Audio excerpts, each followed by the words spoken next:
Hello everyone out there on the internet, I am Jack.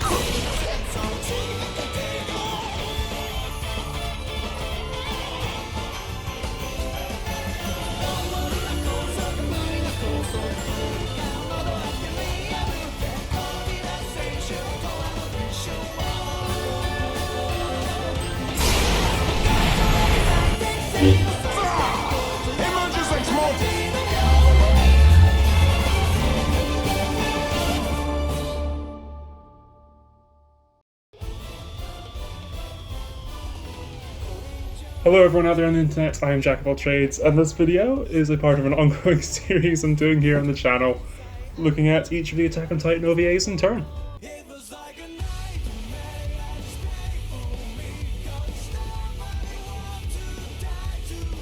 So if you want to check out the previous parts, the link will be on screen in the description and at the end of this video, along with a link to my reaction to the episode we're going to be talking about.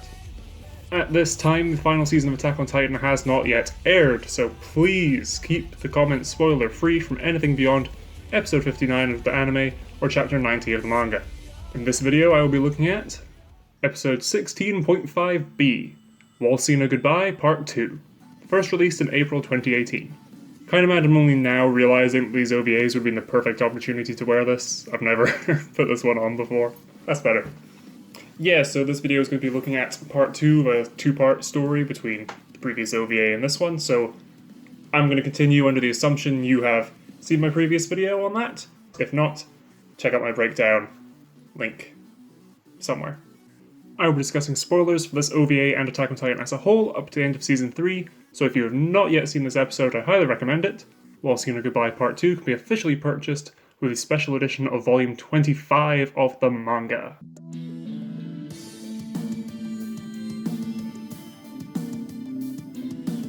We return to the final moments of said previous part, where the door opens but Annie yanks it shut to keep the neighbour out.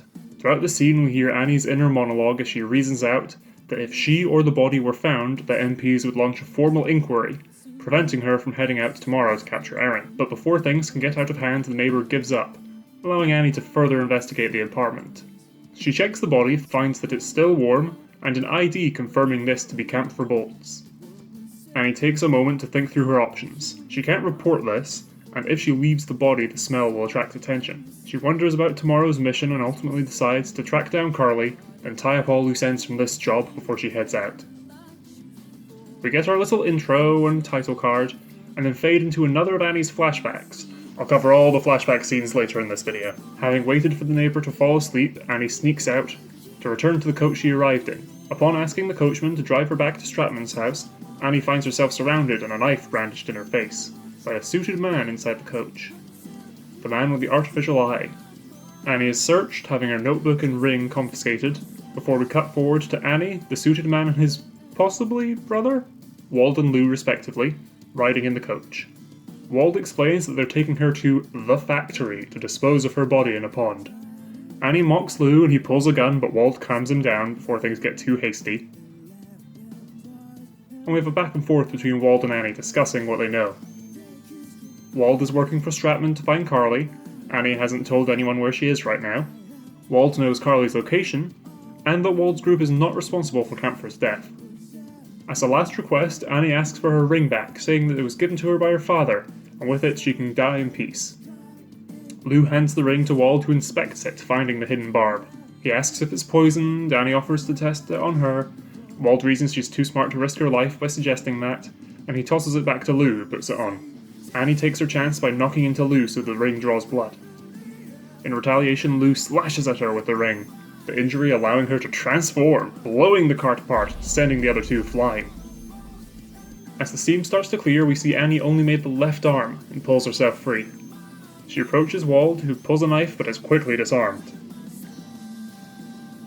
He acknowledges that she has some sort of connection to a Titan, being able to make this appear out of nowhere, but before he can reveal Carly's location, a bullet shoots through Annie's chest, sending her to the ground. Lou fires off another shot in Wald's chest, leaving him to die, assuming Annie must have had a bomb or something as he walks off. Annie gets back up and continues her interrogation unperturbed to a now dying Wald. She learns where Carly is, and that Stratman paid them to find his daughter. They tracked down Camphor, and he suggested that they blackmail Elliot instead. and in 3 days' time they would have released Carly and gotten their cut of the ransom. Wald thinks back to the day Wall Maria fell, that had it happened a day later, he and his son would have been inside Walsina. That it sucks that things always go wrong for him right before they were meant to get better. He fails to light his cigarette, and perhaps out of guilt or compassion, Annie helps him light it. He takes a last smoke as the sun sets over Walsina and his eyes glaze over. Wald appreciates the calm and returns to his dad as he passes away. We jump forward to a fight scene, Annie hood up hiding her face, without the military jacket, fighting through the rest of Wald and Lou's team, narrowly dodging a headshot from Lou before disarming him and pinning him to the floor, holding the gun barrel in his mouth, threatening him not to say a word about the day's events, before taking a ring and scaring the crap out of him. Annie straightens up to find Carly leaning against the wall, casually smoking, asking if Annie wants to come for a drink before she's dragged back to her father. Here we get the ad break card. It just explains the functionality of the water purification plant at Stohis, the place where Wald was going to dispose of Annie's body. We return to the two girls sitting together, talking through what they both know, Annie catching Carly up on what happened with Camphor, and Carly explaining to Annie why she's so valuable. She knows the Codeline formula. After the fall of Maria, she created Codeline as a way to help her dad avoid bankruptcy. Her dad was the owner and financial backer, she would make it, and Camphor would sell. She and Elliot had agreed to sell it in the capital, but not here in Stohis. Then when she saw one of her friends taking it, she realised her father had betrayed her trust. She and Camphor had planned to leave the city, so Elliot would no longer be able to sell Codeline. They end their conversation with Carly asking that Annie just pretend she didn't find her. And we cut forward to Carly drinking and having fun with the patrons of the Pit of Riddles. Annie arrives and Carly says goodbye to her friends, and the two exchange packages in private. Annie giving Carly a permission slip allowing her to enter Wall Rose, and Carly giving Annie her first donuts and a soft drink. They go their separate ways, Carly heading out into Wall Rose to escape her father, Annie returning to Elliot to fill him in and tie up loose ends. Annie compliments the smell of Stratman's cigarettes, and he elaborates that they are rare. They were made in Wall Maria, and so are now almost impossible to come by. And with that, Annie and the audience now have all the puzzle pieces we need. Annie confronting Stratman with her findings. She found the stub of one of these specific cigarettes in Camphor's apartment.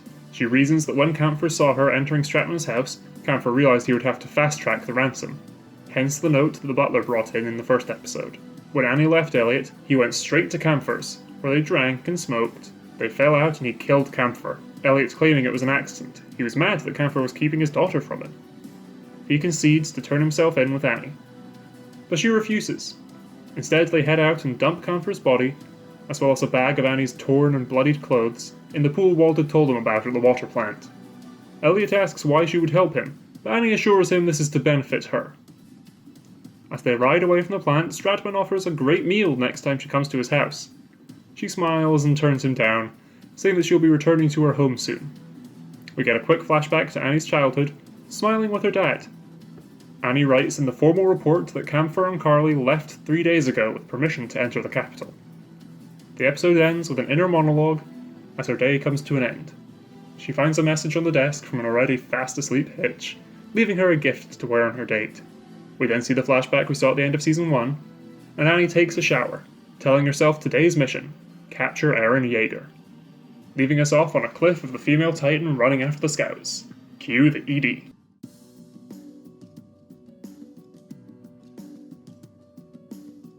Once again, I filmed my reaction to this OVA, so roll the clip. Done. I really liked this story. I'm glad that I watched them back to back. I don't think I have too much to say.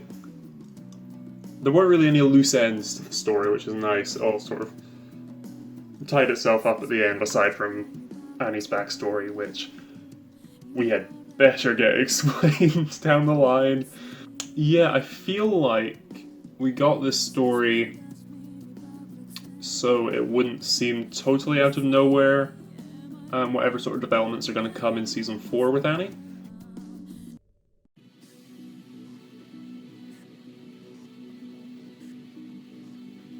This is a great conclusion to the mystery set up in the previous episode. It answers basically every question posed. Where's Carly? What's up with that note? How are the Stratmans still making money? What's the story with the Codeline drug? Why did Carly freak out when she saw it? Who's the guy with the artificial eye? What happened to Camphor? Yep, all answered. The cigarette reveal, which ties the ending together, is set up as soon as we see Elliot, smoking before he starts answering any of Annie's questions. The Codeline story and its explanation are great. Even this one line from Camphor's neighbour tells us that whoever was in the room earlier that day made a ruckus when Elliot killed Camphor. I need to read the manga for this story, as apparently there are some more extra little details and stuff in that, and I'd love to do a breakdown on that in the future. I loved the little bit of backstory we get with Wald, and from the images we're shown, it's implied he was in Shigashina at the time of the attack, presumably his son dying there, and perhaps how he lost his eye. I also noticed on rewatch when the butler brings in the note, we see what looks to be Camphor walking away from the house. Nice little things like that. And I love how kind of insane the Warriors' mission is, at least my interpretation of it at this time. They initially set out to capture the Founding Titan, who naturally would be in the possession of the king, so they're going to join the MPs, but then they learn that Aaron's a shifter, and Bertolt and Reiner follow him to the scouts, while Annie goes to the MPs to avoid suspicion when she goes after him as the female Titan. Reiner even seems to be under the impression that Aaron is on their side, so maybe he just wanted to team up with him. But either way, it's crazy that little do they know, the king doesn't have the Founding Titan. Aaron does at this moment, so they actually never changed their plan, they're still going after the Founding Titan. I also mentioned previously that I was interested in the name of Stratman's business being the Marlene Company, and if that has anything to do with the Marleans, but I doubt it. Besides, this isn't even the only instance of Marlene being said within the walls, as there's the Marlene Company in this OVA, and Marlene was a Scout Legion squad leader during the Battle of Shigashina. Okay, so onto the tinfoil hat crazy theory time. Annie has 4 separate flashbacks throughout these OVAs, showing her time before she left Marley. I'm going to preface this by saying I think the flashbacks we see throughout this OVA are in chronological order. Okay, so the first flashback occurs when Annie thinks about how Elliot talks of his daughter as an equal. We see Annie bent over, gasping for breath, having been kicking a padded tree. Her father shouts that she must keep pushing herself, so the two of them can fulfill their duty, going as far as to say this is why she was born. The second, occurring while Annie sits in Camphor's apartment, seems to pick up directly after the first, judging by the two of them in the same poses. Mr. Leonhardt shouts at Annie to get back up. Are you listening to me? She screams, eyes wide, and kicks out his leg. And we see the clearest shot of Annie's dad thus far. He's kneeling on the ground, but Annie continues to scream and kicks him a further 5 times, though we can assume it's more than that. That's just where it cuts. We see Mr. Leonhardt entering the cabin with a walking stick and his leg bandaged up. He tells her the doctor said his leg won't recover. Annie looks down, but he pats her head, telling her she did well. The third flashback starts when Annie starts to get along with Elliot, smiling as she talks about going home. We see Annie with a faint smile being quizzed about combat strategies by her dad, congratulating her as she answers correctly. The fourth and final flashback is at the end as Annie takes a shower, thinking about that day's mission. It's the same as the flashback we saw in Season 1, with Mr. Leonhardt on his knees, holding Annie's shoulders, avoiding eye contact as he apologises, saying he's sorry, he was wrong, it's too late to ask for forgiveness, and begging that no matter how bad things get, to remember that he will always be on her side, asking her to promise to come home. And additional history tidbits. There's a shot in the ED of Annie standing beside a river, but that can sort of take place in any order, that's fine. And Annie tells Wald that her dad gave her the ring. Given there's no reason for her to lie about that, it's safe to assume this is the truth. We're on the same page so far, okay? Okay, I have not yet read the manga, so this is all conjecture, but if you want to avoid potential spoilers for Season 4, click off now, because I don't know how right I'm going to be about this, but just in case I am, we'll see. My theory is as follows. Mr. Leonhardt heard the proclamation from the Marleyan government that they were looking for Eldian children to serve as warriors. We only see this proclamation from Grisha's POV in the Labiro internment zone, but we are told that the Eldians will be picked from various zones across the continent. So it's possible Grisha and Mr. Leonhardt were in the same place for this, but it's not that likely.